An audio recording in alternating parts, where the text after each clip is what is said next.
Atenção! Vai começar agora uma teleaula de processos de fabricação do curso profissionalizante. Este módulo tem um total de 80 aulas. Hoje você vai assistir a teleaula número 62. Bons estudos!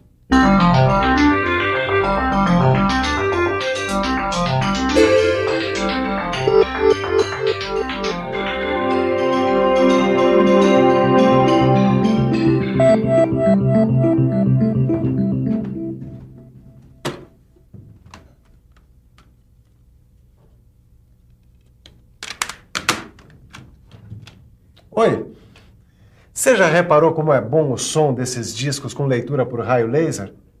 E o melhor é que esse sistema não tem nenhuma agulha que toque no disco e assim não tem o perigo de arranhar. É engraçado. Quando a gente começou a ouvir falar em raio laser, ele era sempre tratado como uma arma muito perigosa. Pelo menos era dessa forma que os antigos filmes de ficção científica tratavam esse raio. Hoje em dia, o raio laser tem uma aplicação cada vez maior em diversas áreas, como, por exemplo, medicina, telecomunicações e principalmente na indústria, onde cresce dia a dia o uso do corte com laser. Isso é o que você vai aprender agora. Você vai ficar sabendo como o laser é usado para cortar diversos tipos de aço, alumínio e suas ligas, além de outros materiais metálicos e não metálicos. Mas é claro que você deve estar querendo saber o que é, afinal, o raio laser. Então preste atenção, porque a nossa teleaula de hoje está começando.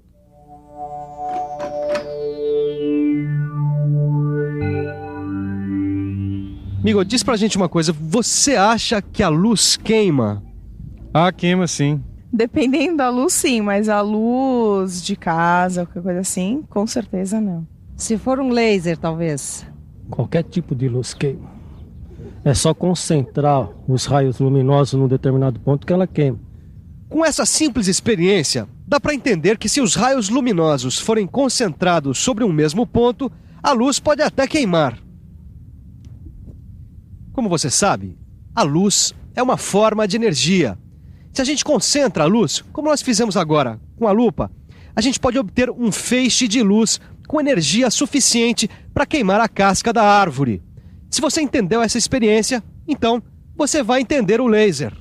Para entender melhor o que é o laser, você precisa compreender o funcionamento dessa lâmpada fluorescente que contém vapor de mercúrio no seu interior.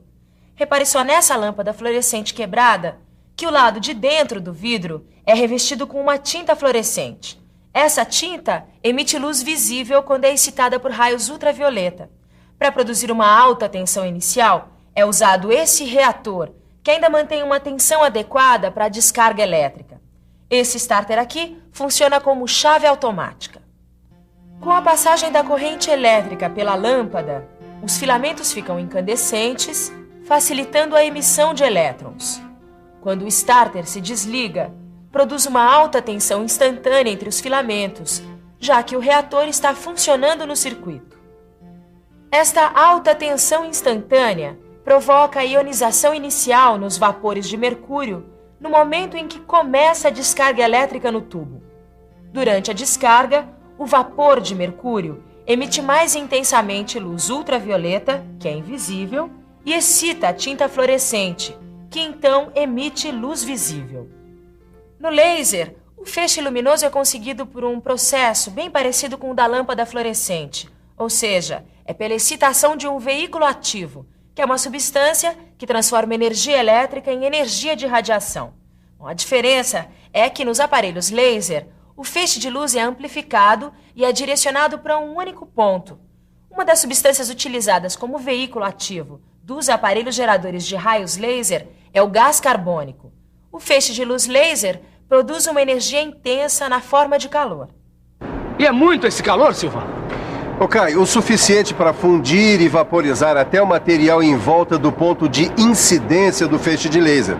Assim dá para furar e cortar praticamente todos os materiais, não importando a resistência mecânica. Tudo bem, Silva, mas qual é o veículo ativo dessa máquina? Dióxido de carbono, que misturado a gases como o nitrogênio e o hélio, produz o tipo mais comum de laser. Eu não entendi. O hélio e o nitrogênio misturados ao dióxido de carbono?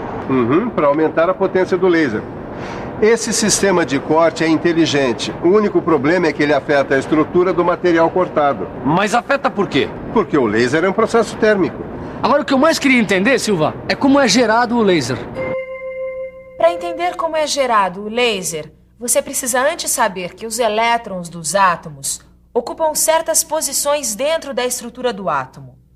Essas posições são chamadas de níveis energéticos. Quando os elétrons mais externos ganham energia de uma fonte externa, eles saltam para um nível energético mais afastado do núcleo do átomo e tendem a voltar para o nível onde estavam, devolvendo a energia que tinham ganho. Em geral, essa energia aparece em forma de luz. Se você compreendeu o que significa nível de energia, vai ser fácil entender como o laser é produzido. Preste atenção. O soprador desse gerador de laser faz o dióxido de carbono circular dentro da câmara, onde existem 2 eletrodos ligados a uma fonte de alta tensão. Esses eletrodos criam um campo elétrico que aumenta a energia do gás dentro da câmara. A luz emitida pela volta dos elétrons dos níveis mais energéticos para os menos energéticos em cada átomo ocorre continuamente e a luz vai sendo amplificada. Essa luz é guiada e, mais uma vez, amplificada através de espelhos, até ser concentrada no cabeçote através de lentes em um único ponto, chamado de foco. O direcionamento permite concentrar energia em um ponto com um diâmetro menor do que 25 centésimos de milímetro. Sabe lá o que é isso? Esse ponto minúsculo recebe uma potência que chega a cerca de 3.000 watts por centímetro quadrado. Esse processo envolve uma concentração de energia muito grande, uma vez que o feixe tem que ser muito concentrado e preciso. Isso sem falar que o corte é rapidíssimo.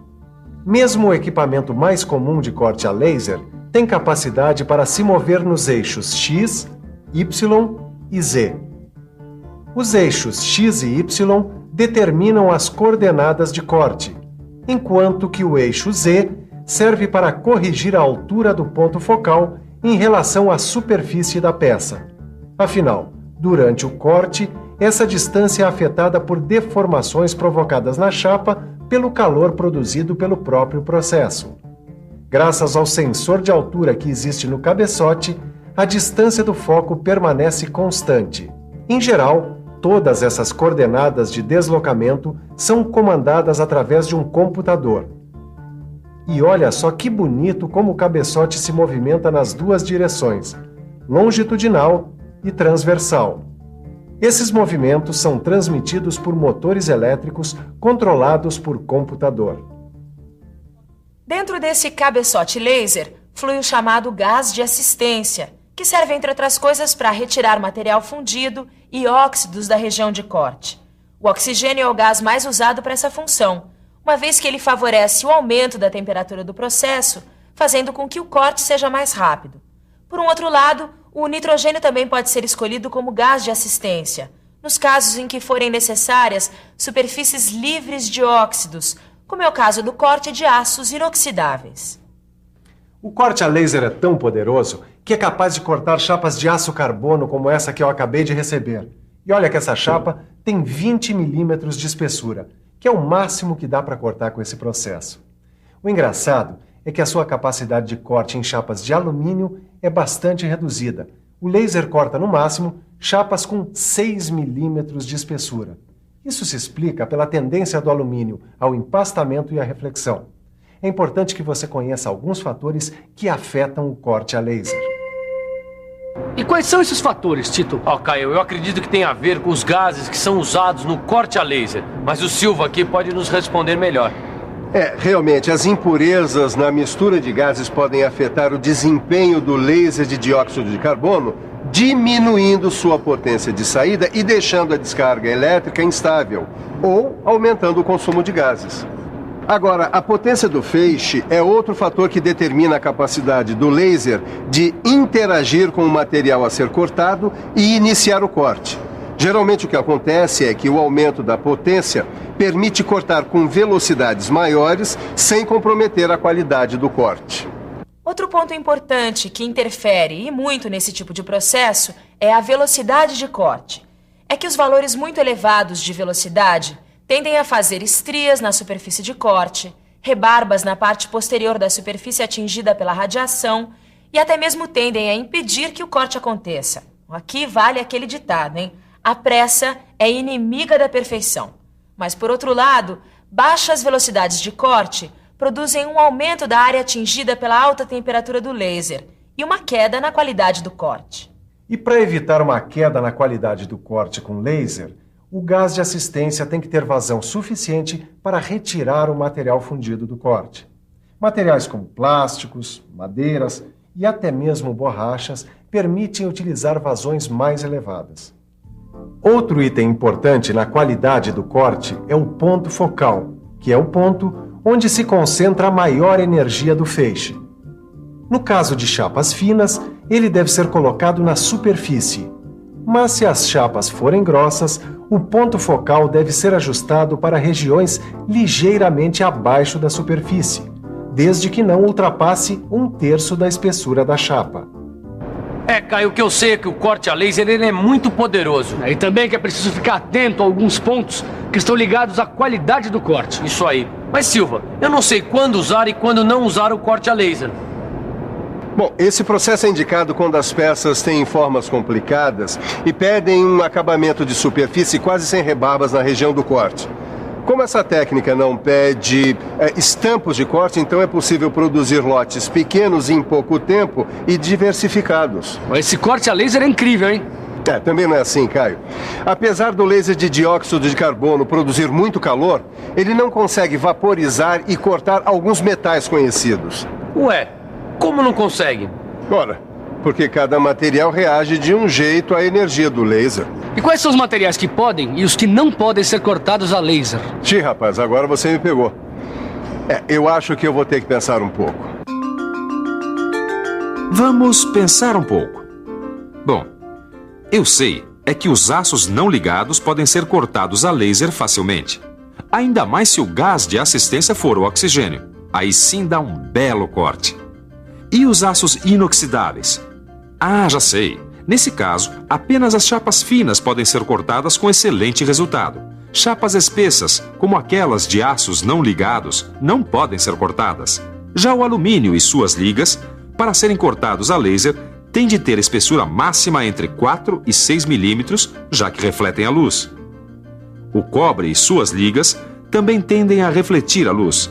Por isso, no corte de peças não planas, é fundamental a proteção contra a radiação refletida. Assim como outros processos, o corte a laser também apresenta vantagens e desvantagens.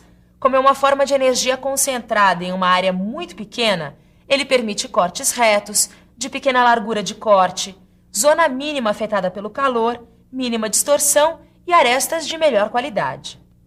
O corte a laser é um sistema de fácil automatização, que permite cortar peças complexas sem que seja preciso a troca de ferramentas de corte cada vez que se troca o material a ser cortado. Agora, por outro lado, o corte a laser apresenta um alto custo inicial do sistema, sem falar que a pequena variedade de potências disponíveis limitam o corte a espessuras não muito altas e a materiais que refletem pouca luz. Além disso, quando são cortados os materiais não metálicos, se formam depósitos de fuligem na superfície, e quando o PVC é cortado a laser, são formados produtos tóxicos.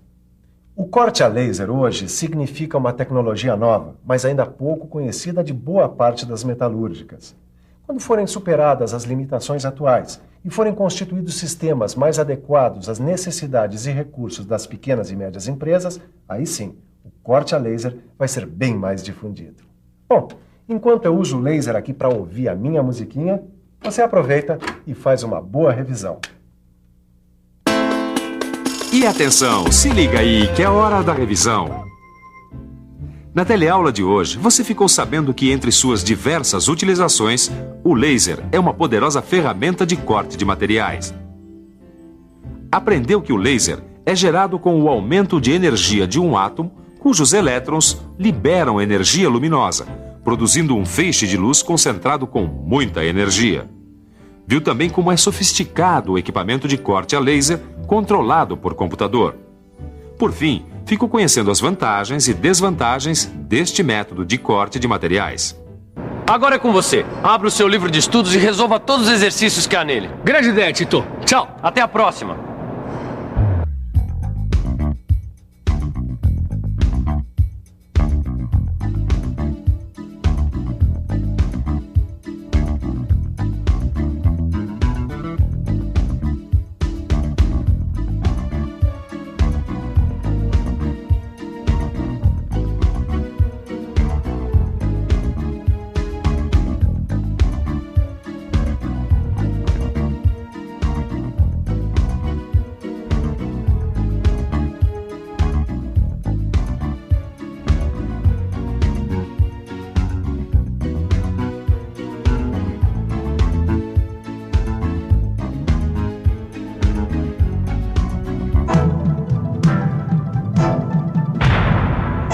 Telecurso 2000, um programa de educação do Sistema Fiesp e da Fundação Roberto Marinho.